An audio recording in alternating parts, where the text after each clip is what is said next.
پر پوری طرح قادر ہے، پوری طرح قدرت رکھتا ہے۔ فرمایا الذی خلق الموت، وہ جس نے موت کو خلق کیا، والحیات، اور جس نے زندگی کو بنایا، کس لیے؟ لیبلوکم ایکم احسن عملا، تاکہ تمہیں آزمائے کہ تم میں سے کس کا عمل بہتر۔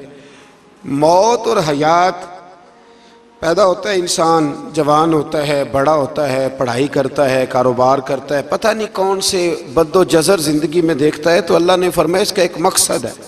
مقصد یہ ہے کہ پتہ چلے تم میں سے اچھے عمل کون کرتا ہے۔ تو ہم یہاں عمل کرنے آئے ہیں۔ قیامت کے دن جو بات ہوگی وہ اعمال کی ہوگی، مکان جائیداد کار کوٹھی کی بات نہیں ہوگی۔ تو اعمال، اچھا عمل، احسن عملہ کے تحت مفسرین نے لکھا ہے کہ کام نیکی کا جب بھی کرو ذرا زیادہ ہی اچھا کر کے کرو۔ وضو کرو تو سونا کر کے کرو، نماز پڑھو تو ذرا آج گئے پڑھنی جو ہے تو اب ذرا سونی کر کے پڑھو۔ قرآن شریف کی تلاوت کرو تو ذرا پیاری کر کے۔ ذرا میں مدرسے کے بچوں کے ساتھ کبھی کبھی بیٹھتا ہوں، ان سے بڑا کچھ سیکھنے کو ملتا ہے، تو کبھی کوئی بات ان کو کہنے کا بھی موقع ملتا ہے، تو میں انہیں کہا کرتا ہوں کہ ہمارے بزرگ، میری اماں جی جب قرآن مجید کھولتی تھی نا، تو جو وہ رنگ تھا نا بزرگوں کا، حالانکہ وہ حدیثوں میں ہم نے نہیں دیکھا، لیکن وہ کبھی ہم جا کے کوئی بات کرتے تھے نا، تو تلاوت کے دوران تو وہ جلدی سے منہ پہ انگلی رکھتی تھی کہ چپ کرو میں قرآن پاک پڑھ رہی ہوں، اور پھر شنیل کا غلاف، اور پھر اس غلاف کو علیحدہ چومنا، قرآن پاک کو علیحدہ چومنا، اور پھر اس کو ریل میں رکھنا، اور پھر کئی کر کے۔ تو ہم جو آج ہیں تو ہم اس عمل کو اتنا اچھا کر کے نہیں کرتے، بس ٹھیک ہے ہر وقت ہاتھ میں قرآن مجید رہتا ہے تو وہ رویہ نہیں۔ تو کام کرنا ہے تو اس کو کیا کریں؟ اچھا کر کے کریں، ذرا مزیدار کر کے کریں، عمل کریں تو ذرا بہترین عمل کریں۔ لیکن نبی کریم نے یہ نہیں فرمایا کہ میں تمہیں اخلاق سکھانے آیا ہوں، فرمایا میں اخلاق عالیہ کی تکمیل کرنے آیا ہوں۔ یعنی جو بڑا اخلاق ہے نا، احسن ترین عمل، اس کا میرے نبی پاک نے درس ارشاد فرمایا ہے۔ اس کا ایک صحابی نے پوچھا یا رسول اللہ صلی اللہ تعالی علیہ وسلم، بہترین عمل کون سا ہے؟ بہترین عمل؟ تو حضور نے فرمایا بہترین عمل اس بندے کا ہے عمر لمبی ہو پر کام سارے ہی اچھے ہوں۔ یعنی تو احسن طریقے سے زندگی گزارے، اچھے طریقے سے تیرا وقت گزرے۔ تو عمل جب بھی کرے نا، دیکھیں نا، صدقہ اور خیرات کرنا ہے تو تانگ آ کے بھی تو کرنا ہی ہے نا، اور غریب کو 10 چکر گھر میں لگوا کے بھی تو کرنا ہی ہے نا، اس کو 6 دفعہ ڈانٹ کے بھی تو کرنا ہی ہے۔ تو کرنا ہے تو لہذا صحیح کر کے کر دو۔ مطلب وہ گھر میں خاتون خانہ نے کپڑوں کے لیے پیسے مانگ لیے تو 1.5 گھنٹے کے لیکچر کے بعد بھی تو دینے ہی ہے نا، کیا خیال ہے آپ کا؟ تو اگر وقت پہ دے دیے جائیں تو چلو معاملہ ذرا، یا تو نہ دیں، بات ختم ہو گئی۔ تو اگر آپ نے 1.5 گھنٹے کے شدید احتجاج کے بعد بھی دینے ہی ہیں تو پھر یہ ہے کہ عمل کو اچھا کر کے کر لیں، ذرا اس میں خوبصورتی رہتی ہے۔ اللہ تعالیٰ سمجھنے کی توفیق عطا فرمائے۔ بڑے خوبصورت مضامین ہیں اس سورہ مبارکہ میں۔ آیت نمبر 19 میں اللہ نے فرمایا کہ کیا انہوں نے اپنے اوپر کبھی پر پھیلائے اور کبھی پر سمیٹے ہوئے پرندوں کو نہیں دیکھا؟ کیا تم نے کبھی دیکھا نہیں کچھ پرندے اوپر اڑتے ہیں تو پر پھیلائے ہوتے ہیں اور کچھ نے پر سمیٹے ہوتے ہیں؟ تو فرمایا ان کو فضا میں رحمان کے علاوہ کوئی روک نہیں سکتا، صرف ایک رب رحمان ہے جس نے انہیں فضا میں، یار جہاز آپ نے دیکھا ہے اسے کون روکتا ہے؟ آپ یقین کریں کبھی اس پہ بیٹھا بندہ غور کرنے لگ جائے نا میں کہاں ہوں تو ہو سکتا ہے پریشان ہو جائے، کون روک کے رکھتا ہے اسے؟ تو فرمایا یہ رب کی قدرت ہے، جہاں چاہے جس کو چاہے وہیں کھڑا فرما دے، یہ اللہ تبارک و تعالیٰ کی قدرت ہے۔ آیت نمبر 20 میں اللہ کی مدد کرنے اور رزق عطا کرنے کا بیان ہے کہ اللہ مدد بھی کرتا ہے تمہاری اور تمہیں رزق بھی عطا کرتا ہے۔ آیت نمبر 23 میں فرمایا کہ اللہ وہ ہے جس نے تمہیں پیدا کیا، تمہیں سننے، دیکھنے اور سمجھنے کی صلاحیتیں عطا کی، مگر بندے بڑے کم ہیں، بڑے کم بندے ہیں جو اللہ کی نعمتوں کا شکر ادا کرتے ہیں۔ یہ سوچنے سمجھنے کی صلاحیت آپ کے خیال میں چھوٹی نعمت ہے؟ بہت بڑی نعمت ہے۔ آپ یقین کریں بعض لوگوں کے پاس سارا کچھ ہوتا ہے لیکن شعور کی دولت نہیں ہوتی، تو یہ بہت بڑی نعمت ہے، اس کا بھی اللہ کی بارگاہ میں شکر ادا کیا کریں۔ جب اللہ کوئی عقل شعور دے دے تو دوسروں کو بیوقوف سمجھنے کی بجائے نا اس نعمت پر اللہ کا شکر ادا۔ آگے سورہ قلم ہے۔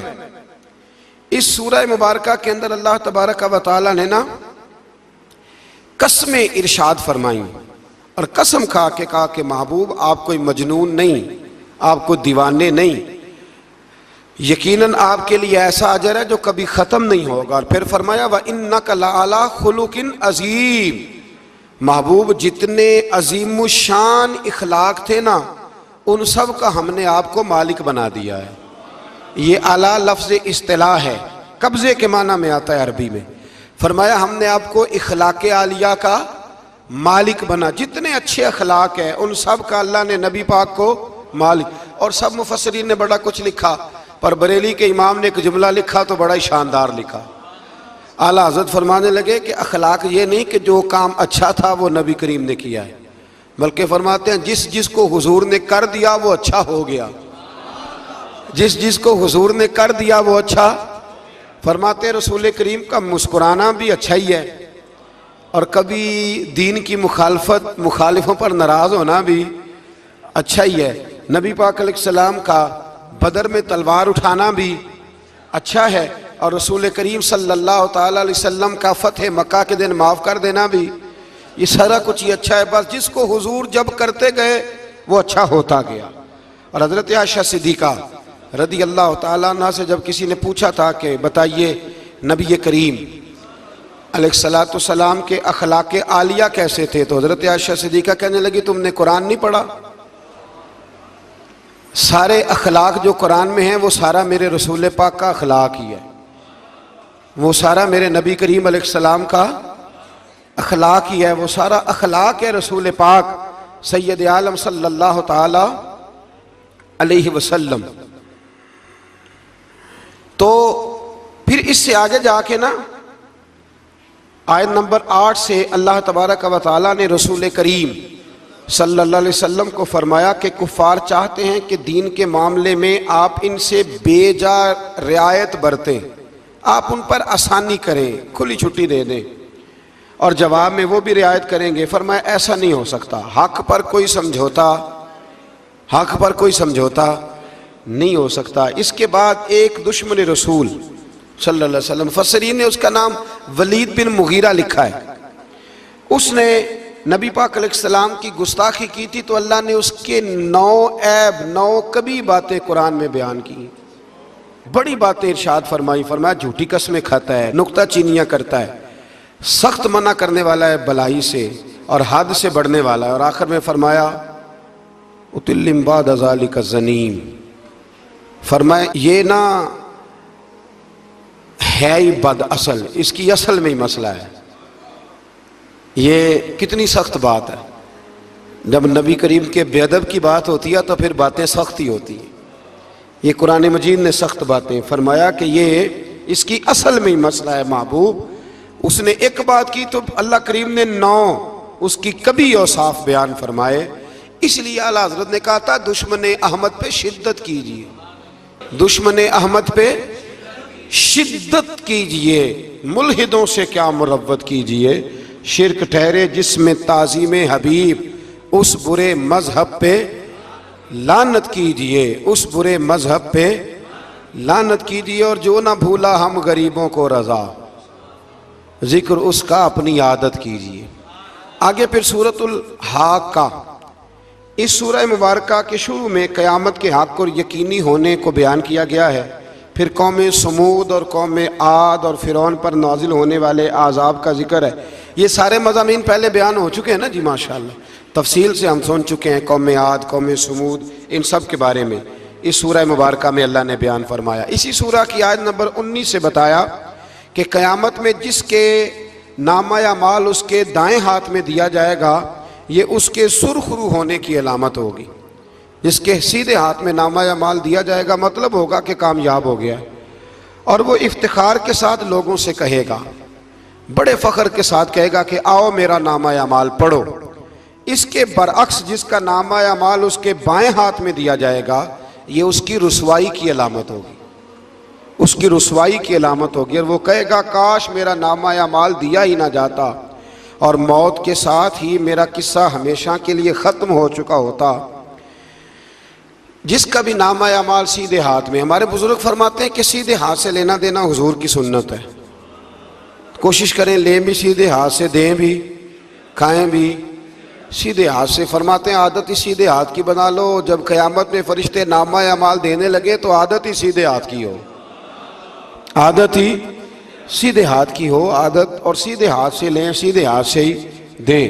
قیامت میں جس کا نامہ اعمال سیدھے ہاتھ میں دیا جائے گا سمجھیے وہ کامیاب ہوا۔ اور جب جس بچے کی فرسٹ پوزیشن آئی ہوتی ہے نا، وہ رزلٹ کارڈ سارے محلے کو دکھاتا ہے، اور جو فیل ہو جاتا ہے وہ ابا جی کو بھی نہیں دکھاتا، وہ کہتے ہیں کہ وہ ابھی آیا نہیں، ملا نہیں۔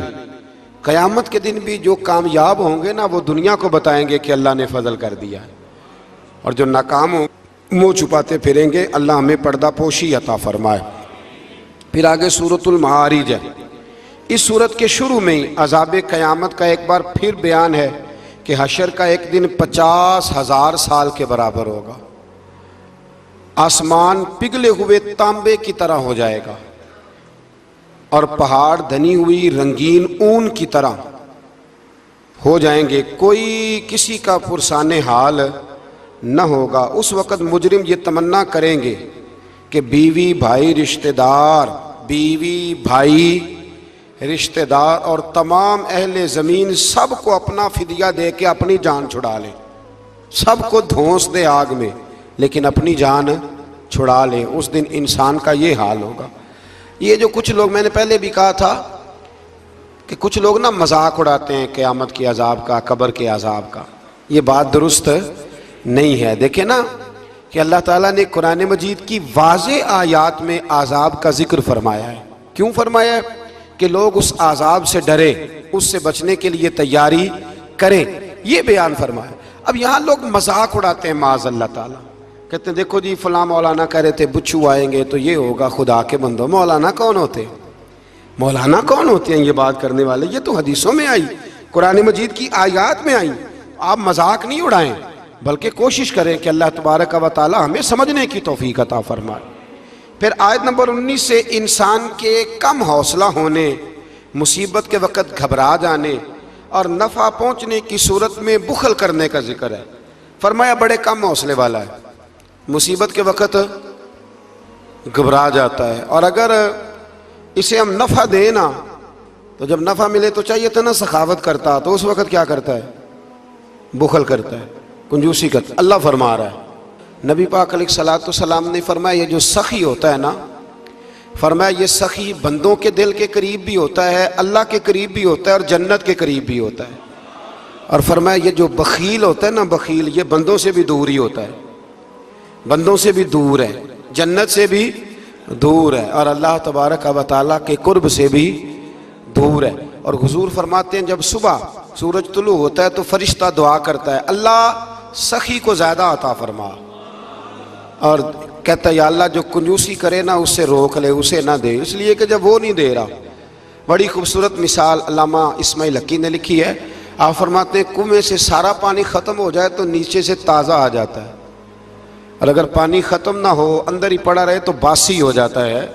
تو ایسا ہونا چاہیے کہ ایک دفعہ سارا پانی ختم، میں آپ کو سارا مال صدقہ کرنے کو نہیں کہہ رہا، لیکن حضرت ابوبکر صدیق نے کئی دفعہ یہ کام کیا۔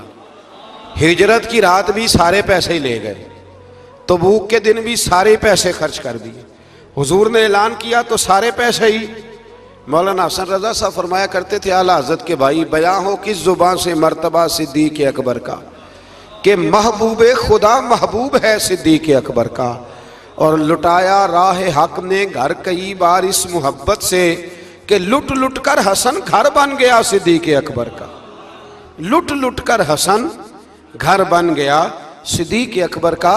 تو کنجوسی سے بچنے کی کوشش کریں۔ ہاں اسلام فضول خرچی سے منع کرتا ہے، فضول خرچی نہیں کریں، لیکن جہاں خرچ کرنا ہو وہاں سے کنجوسی بھی نہ کریں۔ پھر اس سے آگے سورہ نوح کا ذکر ہے۔ اس سورہ کے شروع میں ہی نوح علیہ السلام کا اپنی قوم کی طرف مبعوث ہونے پر قوم کو اللہ کی عبادت کی دعوت دینے اور گناہ چھوڑنے کا ذکر ہے۔ پھر حضرت نوح علیہ السلام نے جو اپنی قوم کے بارے میں اللہ سے فریاد کی کہ اللہ یہ نہیں مانتے، پھر عذاب آیا، تو اس ساری بات کا اللہ نے سورہ نوح کے اندر ذکر فرمایا۔ پھر آگے سورۃ الجن ہے، سورہ جن۔ میں نے آپ کو پچھلے کچھ اسباق میں بھی بتایا تھا کہ جن نبی کریم علیہ السلام کے غلام تھے، حضور کا کلمہ پڑھتے تھے۔ جنات مسلمان ہوتے ہیں، بلا وجہ کسی کو تنگ نہیں کرتے۔ ہمارے ہاں جتنا شور ہے نا جنات کے آنے کا، اتنے آتے نہیں، اتنا کالا جادو ہوتا نہیں جتنا کہ ہم لوگوں نے سمجھ لیا ہے۔ قرآن مجید کی آخری 2 سورتیں پڑھیں، اللہ اپنی رحمت فرمانے والا ہے، اللہ کرم نوازی کرنے والا ہے۔ اس صورت میں اس امر کا بیان ہوا ہے کہ جنات جو تھے وہ عالم بالا میں خبروں کی سن گن کے لیے، خبریں تلاش کرنے کے لیے جایا کرتے تھے، مگر اب وہ وقت آ گیا ہے کہ عالم بالا میں ان کا داخلہ بند کر دیا گیا ہے۔ ایک وقت تھا کہ جنات خبریں سننے گننے کے لیے چلے جاتے تھے، اب ان کا داخلہ اب وہاں کی خبریں بتا سکتے، یعنی کوئی بابا جی اگر کہہ دینا کہ مجھے جن نے بتایا ہے کہ تیری اتنی روزی ہے، اتنی بند ہے، تب تو مر جائے گا، تو یہ بات اس لیے درست نہیں کہ اب جنوں کا وہاں جانا ویسے ہی بند ہو گیا۔ تو اب بابا جی تو آپ کو پتہ ہے نا، یہ بھی کہہ دیتے ہیں اللہ ماشاءاللہ کہ وہ چیزیں پیسے مانگتی ہیں، یعنی بڑی بڑی عجیب فلسفے کے ساتھ نا وہ چیزیں پیسے مانگتی ہیں۔ تو میں نے کہا مطلب چیزوں کا پیسے مانگنا تو سمجھ میں نہیں آتا، یا پھر کوئی ایسی بات بتا دی جاتی ہے کہ جس سے وہ پیسے دینے والا ماحول بن جاتا ہے۔ تو فرمایا اب ان کا وہاں جانا بند ہے، اور جو بھی جاتا ہے محافظ ان کا راستہ روک لیتے ہیں، اور آگ کے گولے ان پر برسائے جاتے ہیں اگر آسمانوں پر جانے کے جن کوشش کریں۔ جنات نے مشورہ کیا کہ پورے روئے زمین کا جائزہ لے کے دیکھیں آخر یہ سارا منزل کیوں تبدیل ہو گیا، تو ضرور کوئی بڑی تبدیلی آئی ہے۔ حضرت ابن عباس رضی اللہ تعالیٰ عنہ نے بیان کیا کہ ان کی ایک جماعت مکے کی طرف گئی، اور وہاں نبی پاک علیہ السلام عکاظ کے بازار میں اپنے اصحاب کو صبح کی نماز پڑھا رہے تھے۔ انہوں نے یہ قرآن سنا، اور پھر جن جا کے دوسروں کو کہنے لگے کہ ایسا قرآن سن کے آئے ہیں کہ جیسا کبھی نہیں سنا۔ تو آؤ پھر محبوب کریم کی بارگاہ میں چلتے ہیں، خود بھی مسلمان ہوئے اور اپنی قوم کو بھی اسلام کی دعوت دی۔ اس کی آیت نمبر 26 میں اللہ تبارک و تعالیٰ نے فرمایا، یہ سورہ جن جو ہے نا، اس کی آیت نمبر 26 اللہ کریم نے ارشاد فرمایا، عالم الغیب فلا یظہر علی غیبہ احدا، فرمایا غیب کا جاننے والا اپنے غیب پر کسی کو مطلع نہیں کرتا، غیب کا جاننے والا آگاہ نہیں کرتا اپنے غیب پر کسی کو بھی۔ آگے فرمایا الا من ارتضی من رسول، لیکن اپنے رسولوں میں سے جس کو پسند کرتا ہے اس کام کے لیے چن لیتا ہے۔ کسی عام بندے کو غیب پر مطلع، یہ آیت نمبر 26 میں نے کتنی دفعہ یاد کرائی آپ کو؟ تو بھئی عقائد جو ہوتے ہیں وہ جب سے ہم قرآن مجید پڑھ رہے ہیں جگہ جگہ عقائد آئے ہیں اہل سنت کے، جگہ جگہ آئے، تو آپ سمجھیں نا کہ یہ عقیدہ جو ہوتا ہے یہ شعر سے ثابت نہیں ہوتا، یہ قرآن حدیث سے ثابت ہوتا ہے۔ شعر تو ایک ذوق کا نام ہے۔ تو فرمایا عام آدمی کو اللہ غیب پر اطلاع نہیں دیتا، پر اپنے رسولوں میں سے جس کو چاہتا ہے اس کام کے لیے چن لیتا ہے۔ تو بتائیے نبی پاک سے بڑھ کے بھی اللہ کسی کو چاہتا ہے؟ حضور نے فرمایا خبردار ہو جاؤ، اس نے مجھے اپنا محبوب بنایا ہے، الا وانا حبیب اللہ، خبردار میں اللہ کا حبیب بن کے آیا ہوں۔ تو علم غیب اللہ نے اپنے رسول کو دیا، اور اس کی برکت سے نبی کریم علیہ السلام نے دین کا بہت سارا کام کیا۔ حبیب کریم علیہ السلام نے بہت ساری باتیں، اور بہت سارے ایسے لوگ ہیں جو صرف حضور کا غیب دیکھ کے ایمان لائے، یعنی ایمان ہی غیب دیکھ کے لائے۔ خود حضرت عباس نبی کریم کے چچا، وہ جب بدر کے لیے آنے لگے نا، وہ آنا اس وقت بھی نہیں چاہ رہے تھے، پر قبیلے اور برادری نے مجبور کر کے انہیں ساتھ تیار کیا۔ وہ آئے نا تو جو گھر میں سونا پڑا تھا نا وہ ایک جگہ پہ چھوڑ آئے، اپنی بیوی کو کہنے لگے کہ میں آ گیا تو نکال لوں گا، اور اگر میں قتل کر دیا گیا تو نا نکال کے بچوں پہ خرچ کر دینا۔ تو نبی پاک علیہ الصلوۃ والسلام کے پاس جب یہ قیدی ہو کے آئے تو حضور نے فرمایا چچا فدیہ دو، اتنے پیسے دو چلے جاؤ۔ تو کہنے لگے میرے پاس تو شے ہی کوئی نہیں۔ وہ جو 15 دن عمرے والے وہاں رہتے ہیں نا، وہ 2.5 من کی شاپنگ کر لیتے ہیں، اور جب کسٹم والا کہتا ہے پیسے دو تو تازہ عمرہ کیا ہوتا ہے، کہتے شے ہی کوئی نہیں، یہ ظلم ہے، تازہ عمرہ کیا ابھی آئے ہیں، ہاں جی۔ تو مطلب اتنی وہ خستہ حالی ہو جاتی ہے. یہ میں پریکٹیکل بتا رہا ہوں اللہ کے فضل سے. ایک سے میں نے کہا تو مجھ سے لے لے, کہتا چپ کرو تسی کو بچ بول دے ہو. میں نے کہا مجھ سے لے لو دے دینا, کہتے تو چھڈو. بھائی چھوڑیں, آپ کیوں غلط بات کرتے ہیں. تو بہت سارے بندے ہوتے ہیں جو کہتے ہیں شے کوئی نہیں, بالکل کوئی شے نہیں. ہاں کوئی پلاٹ سستا بک رہا ہو تو پیسے نکل آتے ہیں, پھر کہتے ہیں میں پھڑے نہیں کسی کو لو. بھائی کو کھا جائے گا, چلے ٹھیک ہے آپ چھپائیں اپنی دولت کو, لیکن ان لفظوں کے ساتھ ناشکری کرنا کہ شے کوئی نہیں, یہ معاملہ درست ہے. تو حضرت عباس نے بھی نا نبی کریم کی بارگاہ میں عرض کیا, حضور کوئی شے نہیں, کہاں سے دوں. تو حضور مسکرائے. حضور نے فرمایا چاچا جب گھر سے نکلنے لگے تھے تو وہ اکیلے میں میری چچی کو بلا کے جو پیسے دے کے آئے تھے, اور وہ اس کو کہہ کے آئے تھے کہ میں آ گیا تو میں تمہیں بتاؤں گا کیا کرنا ہے, نہ آیا تو پھر نکال کے بچوں پہ خرچ کر دینا. یہ سن کر حضرت عباس پہ راشا ہوا طاری. یہ سن کر حضرت حفیظ جلندری کہتے ہیں یہ سن کر حضرت عباس پہ راشا ہوا طاری کہ پیغمبر تو رکھتا ہے دلوں کی بھی خبرداری. خیال آیا مسلمان نیک و بد پہچان جاتے ہیں, اور محمد آدمی کے دل کی باتیں جان جاتے ہیں. محمد آدمی کے دل کی باتیں جان جاتے ہیں. اور کوئی غیب تم سے نہا ہو بھلا, جب خدا ہی نہ چھپا رہا. تم پر کروڑوں درود و سلام, جب خدا ہی نہ چھپا رہا. کتنی عجیب بات ہے. یہاں بھی لوگ ترازو لے کے بیٹھے.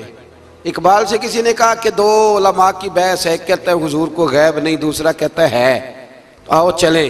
تو اقبال کہنے لگے مجھے شرم نہ آئے گی میں وہاں چلا جاؤں جہاں لوگ میرے نبی کا علم تولنے کے لیے ترازو لے کے بیٹھے ہیں, حضور کا علم تول رہے ہو. اقبال کہنے لگے میرے نبی کے تو غلاموں کا علم نہیں تولا جا سکتا, تم حضور کے علم کی بات کرتے ہو. یہ تھوڑا سوچ سمجھ کے بات کرنی چاہیے. اور نص قطعی ہے قرآن پاک کی. ایک دن سجا لیا تھا میرے نبی پاک نے ممبر, فرمایا پوچھ لو پھر جو پوچھنا ہے پوچھو.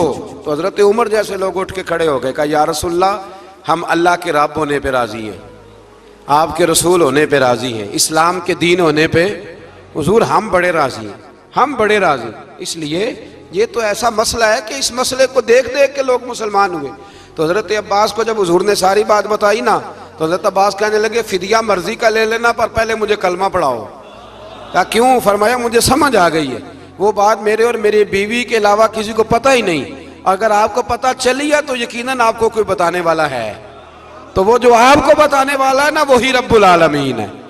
تو حضور کا تو غیب دیکھ کے دنیا کلمہ پڑھ جاتی تھی. اس پر بڑی تفصیل سے میں نے ایک دفعہ بات کی تھی, موقع ملا تو وہ ساری روایات ایک جگہ کسی وقت جمع کریں گے انشاءاللہ تعالی, اور آپ کو عرض کریں گے کہ وہ کیا خوبصورت ماجرا ہے. اور اب تو الحمدللہ ایک اور آسانی بھی ہو گئی ہے. میری باتیں کوئی اس قابل تو نہیں تھی, لیکن چونکہ اللہ رسول کے فرامین تھے تو ایک دوست نے لکھنی شروع کر دی, انشاءاللہ جلدی چھپ بھی جائیں گی. تو عرض کرنے کا مقصد یہ ہے کہ یہ چیزیں آئیں گی اور آپ کو بتائیں گے کہ اللہ نے اپنے محبوب کریم کو کس طرح غیب کے خزانوں کی کنجیاں عطا فرمائی ہوئی.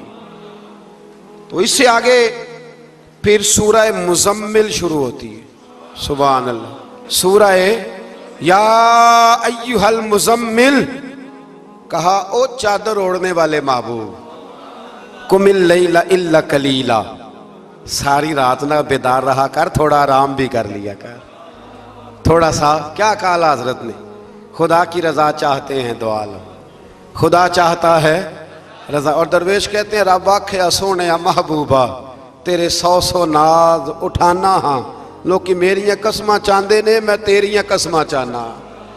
کہا اے میرے پیارے حبیب, اے چادر اوڑھنے والے, تھوڑا آرام بھی کیا کریں. حضور ساری رات نماز پڑھتے تھے نا, اللہ نے کہا محبوب تھوڑا آرام بھی کیا کریں. پھر اس میں بڑے خوبصورت چیزیں اللہ کریم نے بیان فرمائی ہیں, قیامت کی ہولناکیوں کا بھی ذکر فرمایا ہے. پھر آخر میں فرمایا کہ تم اپنی بھلائی کے لیے جو کچھ بھی آگے بھیجو گے اس کو اللہ تعالیٰ کے پاس اس سے بہتر اور زیادہ ثواب والا پاؤ گے. یعنی اس کا معنی یہ بھی ہو سکتا ہے کہ اپنی سوچ سے زیادہ تم ثواب پاؤ گے جو چیز آخرت کے لیے تم بھیجو گے.